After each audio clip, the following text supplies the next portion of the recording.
Today's conference was actually an unconference.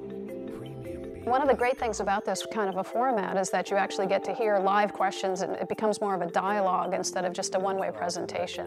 Again, coming from a product design perspective. We're trying to share our expertise on some of these issues, but by engaging in the dialogue, we're also learning from our customers.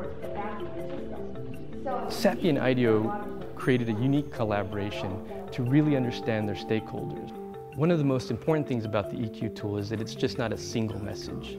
The EQ tool has many messages, and they're targeted at the merchants, the printers, the creatives, the publishers, and they all approach environmental impact from a different lens, and it was important to show them how Sappi was addressing their concerns. Print designers have a lot of say, and what the material is going to be, what the ink's going to be, where it's going to be shipped, produced, printed, and consumed, and disposed of, frankly. There's this notion in design that 90% of the consequence of any design is determined in the first 10% of the design process.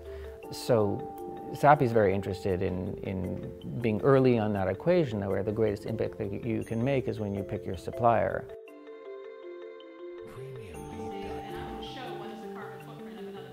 If you're a designer choosing paper and you're trying to understand really the basics about the environmental impact of the paper, there's some pretty simple pieces of information that you should look for right away. One would be the carbon footprint of the mill, really trying to understand the impact on greenhouse gas emissions. You should be asking if the fiber is certified. Does the supplier know where the fiber is coming from? Are they sourcing from well-managed forests?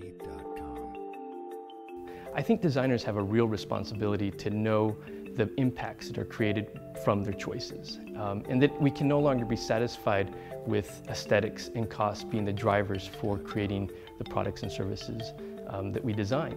We have to actually understand the details, because it's not until you understand the details of how things are made that you understand the impacts of them. Sappi really understands that it's a pursuit of creating efficiencies, it's a pursuit of creating a better product every year.